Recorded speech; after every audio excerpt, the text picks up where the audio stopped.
What's going on, guys? Welcome back to the channel. Today we have a surprise, another viewer requested video for you guys, and I think it's a really good topic. It's something that somebody suggested to me on our Discord server that we have, and I really think that it could be helpful for especially newer players that aren't familiar with defense as much, or defense in general in football. So what we're going to cover today is actually the zone colors and what those zones actually represent for defense. Now, for the most part, I would say zones are pretty straightforward. They kind of tell you exactly where they are defending whenever you look at them. I mean, you're going to have your yellow zones, you're going to have your deep blue zones, you're going to have your purple zones, and then you're going to have light blue zones.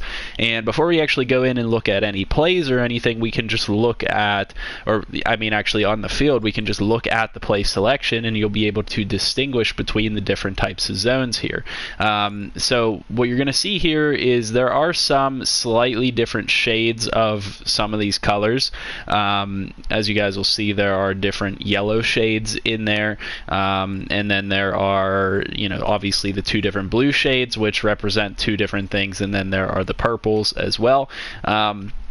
These, slightly represent different things, but for the most part, we're just going to speak to what they generally represent for you, because you don't need to know every single little detail to understand what those zones specifically are doing for your defense.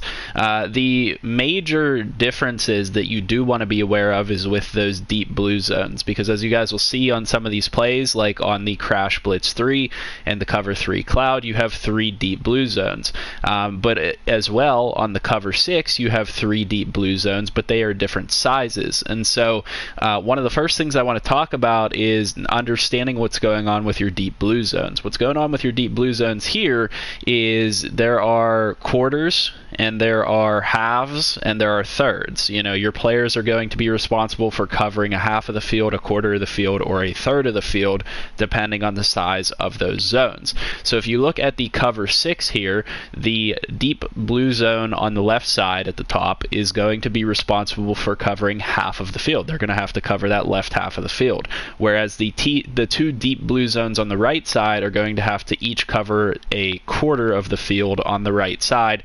Those altogether make up 100% of the field. Whereas if you go down to the Crash Blitz 3 or the Cover 3 Cloud, those all have to cover 1/3 of the field, and so their assignment responsibilities are maybe a little bit less difficult than in that Cover 6, where the person has to cover half of the field. Likewise, you're going to have Cover 4 quarters, and it talks about exactly, or it describes exactly what it is. There are 4 quarter zones up there in the deep blue portion of the field. So you're going to have 4 guys that are responsible each for a quarter of the field. Whereas you can have a Cover 2 where you have 2 guys that are responsible for a half of the field each.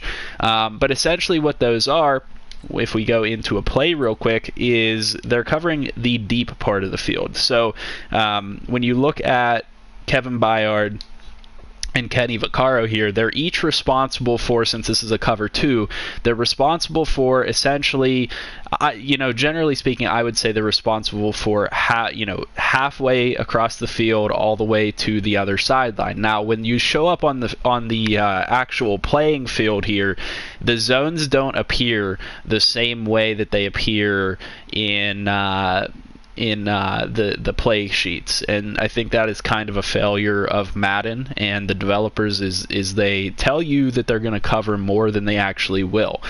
So in a Cover 2 like this, the open part of the field is actually right up the middle here, what some would refer to as the seam, which is like right here down the hash marks here down the middle of the field. That is the open part of the field, because in reality these players aren't going to cover there. They're going to cover their respective half of the field, but they're realistically only going to cover from the hash marks here to the sideline. Now, if you have a really good safety, they can come over on their own and cover the middle of the field, but it is worth understanding that what they are really going to cover is what shows up here on the actual field, because the actual plays that you're going to see are going to kind of mislead you as to what they're going to cover, because it's going to look like they're going to cover more than is actually there. So what I want to do here is click choose a new play and look at the defense, because I want to look at another cover 2 and show you guys what's going on there. So if we look at Tampa 2, which is essentially what we were in there, it looks like the players are responsible for covering more than they really are. And I don't think it was a Tampa 2, it was a pinch dog 2 press or something like that. So it kind of looks like they're responsible for covering more of the field than what they really will cover. As you guys can see with those blue zones, it looks like they're responsible for a whole half of the field, but in reality in Madden you have to understand that they're not going to necessarily cover that middle part of the field, and there are openings, and you have to be aware of that. Now, you can go in and look at the thirds. Whenever you have thirds, they will cover the majority of the field, and you can look at the quarters. They're going to cover basically the entire field deep. But that's pretty much all you need to know with those deep blue zones, is they're responsible for anything over the top. If a guy's going on a streak or a deep post or anything like that, those guys are responsible for covering that. And like I said, you want to look pre-play to determine whether there are any openings between those zones, because the play art here is a little bit misleading at times. The next thing to discuss is the yellow zones. The yellow zones are relatively straightforward. They're pretty much just underneath zones, and that's what you're going to use to cover the middle of the field here. So, Brown here is in a yellow zone. You'll see that Evans is in a yellow zone. And something to note here is that you don't have to have your deep players in blue zones. You can put them into a yellow zone to try to cover underneath. As such, I could put a D tackle into a yellow zone and he'll try to cover underneath and cover the middle of the field. But essentially what the yellow zones are they are responsible for the center of the field. There's not much more to discuss other than that. They call them a middle read in Madden, and if you go up, it's going to be a third or a half or whatever it might be. So I can take a linebacker and put him into a deep third. So if we reset this play, for example, knowing where the open spots of the field are is going to be really helpful for you, and understanding where these zones actually are going to cover. So if you understand that you have 2 deep blue zones and these guys aren't going to essentially cover the middle of the field, and you're worried about somebody running a route up the middle of the field here where this open space is, and your guys aren't going to cover, what you can always do, you can take a linebacker and put them into a middle third, and he'll drop back and cover that open space. Now, being that it's a linebacker, you have to make sure that it's somebody athletic, and coverage, what's the word I'm looking for? They're apt at coverage, I guess. Somebody that's actually capable of doing it, because there are a lot of linebackers in this league that aren't capable of doing that. But what you're going to want to know is if you're taking guys to go and cover the deep part of the field, you're then going to be sacrificing this underneath area over here. There's not going to be anybody to cover, so you're going to want to essentially probably user that area to try and prevent anybody from passing underneath on you. It's going to be tough out of a formation like this. You would probably want to drop some linebackers into those yellow zones, but essentially that's what this is these are the middle parts of the field, and it's going to be completely dependent on these guys whether somebody's going to get the ball off over the middle on those slants and those under routes and those drag routes and things like that, those in routes. These are the guys that are going to be covering those routes. Like I said, the blue guys are going to cover the deep routes like streaks and deep posts and things like that. Those are really important, but what I'll say is, like I said, these are pretty straightforward. You can tell exactly where these guys are covering. These routes are called they're calling them, a vertical hook is what it's called for these outside linebackers, or you can call it a middle read. Essentially, they're the same thing. The middle read is going to be a little bit deeper, but what you can do is you can tell your guys to cover underneath, and then naturally they're going to take shorter drops into these zone coverages, and they're not going to go as deep and try to cover as deep. So that is essentially what the deep blues and the yellows are. I think what happens is there is some confusion that happens between the light blue zones and the purple zones. And that can be something that ends up being confusing for people. So let me see. Not outside quarter. I'm trying to see if I can get Ryan into a purple zone. So you can do a hard flat, a soft squat, cloud flat, Honestly, these zones end up doing pretty much the same thing. There are slight minor differences between a soft squat, a hard flat, and a cloud flat. It's just, it's slight different recognition with where these guys are going to cover in terms of the flat. They're all pretty much covering the flat. They're covering that short part of the field right here. And I think what happens is a lot of the confusion comes in. People think that this blue zone is going to defend those out routes and those corner routes and stuff, where the receiver, like right here, Fitzgerald, is going to go up the field and then run and break towards the sideline over here. This blue zone is not going to catch that, and then this deep blue zone is not going to catch that. If you want to defend those routes that are going to go to this part of the field here, you have to have somebody on a purple zone, which would be Correa here. And I think one of the things that ends up tripping people up a lot is a lot of the players that end up in these purple zones are going to be your linebackers. And what happens if your linebackers in this route is they're going to get beat to that part of the field. And so it's almost a moot point. It's a guy that's kind of useless in coverage. So you have to kind of understand what's going on with these zones and who's actually responsible for covering these zones. If you don't want to get beat in that part of the field, what you're going to have to do is you're probably going to have to take that linebacker and move them to closer to where that zone is, because if you don't want to get beat in that part of the field, you put that guy over there. Now Fitzgerald's not going to run there. Probably the offense is going to audible to something else, probably audible him to a slant, because this is now the open part of the field right here, and you just have to be ready to cover that slant whenever that happens. But what's going to happen here is sometimes people are going to get confused with these blue zones and these purple zones because they kind of overlap. Those are the only zones that tend to overlap. Whenever you look at the other zones like the yellows and the blues, the deep blues, these zones don't really overlap. I mean, the blues are strictly deep coverage, and they're pretty straightforward as to what they are. The yellow zones are strictly middle of the field and underneath coverage, and it's not really, it's not really unsure as to what they are. I think it's pretty clear as to what they are. But what I think people get confused on is these light blue zones, because it's showing that they're going to drop back into coverage and cover this zone. It kind of looks like they should be able to cover where the purple is. And in reality, this guy's responsibility is preventing anything from going in this area. Madden does kind of a poor job of illustrating the play art as to where these flat zones are supposed to cover, and they have done a bad job for a long time of actually having those players cover where they're supposed to cover, because oftentimes what's going to happen is this halfback is going to come out into the flat and want to catch a ball right here, and this defender, being on a flat zone, is supposed to come up and play that, and they tend not to actually come up and play that. They tend to kind of sit here in their blue zone and literally cover nothing. I mean, the only thing that these blue zones are good for, in my opinion, in Madden is covering a small little out route. Like, let's say Larry Fitzgerald ran a 5-yard out route right here. Ryan's going to cover it. But for whatever reason, they haven't yet coded these players to play intelligently so that they'll come up and actually cover the flat where they're supposed to.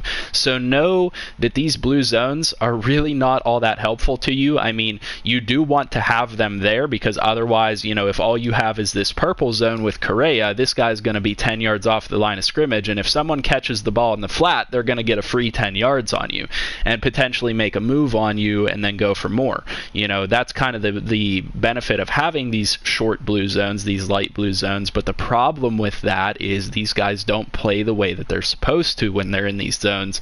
Even if there's a really good player there, I notice that they don't play the way they're supposed to, and I think that's been a complaint in the community for a long time, is that they don't play the way that they should. So that is essentially what all of these zones do. I mean, like I said, they're not really complicated once you start to get the hang of what they actually do. Like I said, you only really have 4 colors to choose from. There are a couple different shades of these. As you guys will even see on the field right here, this middle linebacker's yellow zone is a slightly different shade than the outside linebacker over here. And the reason being for that is because they are technically slightly different zones. This is a vert hook, whereas this one is a mid read down here in the middle. And essentially what that is this guy's just dropping a little bit further back into coverage. So if I wanted to put him into a curl hook, for example, that's going to put him into a slightly shallower zone as opposed to a mid read. All you need to really know if you're trying to understand the colors of the zones is yellow colors are the middle of the field and the underneath routes over the middle of the field. The deep blue ones are going to cover sections of the deep part of the field dependent on how many players are there. One of the things that you really need to understand is that a lot of times when you're in a cover 2, I think people forget about the fact that this middle part of the field is open, because the play art will show you that those safeties are covering half and half of the field, but in reality they tend not to actually cover the middle part of the field, which is, kind of realistic. That is kind of the hole in the zone. So that is what you're going to do with those zones. The purple zones, like I said, are going to be the ones that cover these out routes. If you don't have a purple zone, this is where you're going to get beat. These guys are going to run those out routes out up here, those corner routes and whatnot, and you're going to get beat over the top here, and probably the quarterback's going to throw the ball over your head. Then, like I said, you have your light blue zones. These are to cover underneath in the flats, and that's pretty much all there is to it. Hopefully this helps you guys out in some way. I'm going to go ahead and actually choose a new play and scroll through just to see if there isn't anything else that's worth pointing out, but I mean, that pretty much is what it is from the defensive perspective. I mean, we could go to like a quarter, and there's the cover 3 spy. So I guess technically we could talk about what's going on with the quarterback Reid here, with this linebacker in the middle. Essentially what this is the only different technically zone. I don't know if I'd even call it a zone compared to all of the other ones that we've already talked about. This is the only one that's slightly different, and all this is this player is just essentially going to sit here and track the quarterback in case the quarterback's going to run one direction or the other. So if you ever see an orange zone like this is somebody that's on a quarterback read, and they're essentially not going to help you in coverage. I mean, they're going to sit here, and if a ball is thrown their way, they'll probably react to it, but for the most part, they're not going to try to track down a receiver. So say a receiver comes into this zone, this guy that's in a quarterback read is not going to track that receiver. They're not going to try to prevent them from catching the ball. They're going to still have their eyes on the quarterback and be ready for the quarterback to run the football. That can be really useful against a guy like this, Kyler Murray, or a Lamar Jackson, or somebody like that that's potentially going to take off and run on you, but you're sacrificing somebody in coverage. If you really need somebody in coverage, you're better off putting this guy in a purple zone, or sorry, a yellow zone, or something of that nature, maybe a hook curl to cover underneath. You're better off putting him in something like that if you're not worried about the quarterback running. So keep that in mind whenever you call plays with these orange zones, because that could hurt you. It could help you, but it could hurt you. So those are all the zones. Those are all the colors in Madden. Like I said, there are different shades and different things that people are doing. Like in this play, there are 3 deep blue zones, but it's different than the cover 2 I showed you. These guys are all responsible for a third of the field. And what ends up happening in these plays with zone coverage, if you're not familiar with it, is there are holes between these zones that these players aren't going to cover. So a real good example of that is right here up, kind of the seam between these blue zones. There is still a bit of an opening here. I mean, yes, these guys will cover their third of the field, but there's going to be openings no matter what. There is no perfect zone coverage in the game, and you have to understand what these guys are doing and where the holes are between their zones if you really want to run zone defense effectively in Madden 20 or Madden in general. So hopefully this helped you guys out in some way. Like I said, I know it's a pretty basic thing that probably most people are familiar with, but for people that are newer and people that have suggested it in the Discord, I wanted to get this out there to try and help you out in some way. Hopefully it does help you. If it does help you, make sure you leave a like on the video. If you want to keep seeing more of the content, make sure that you guys subscribe to the channel.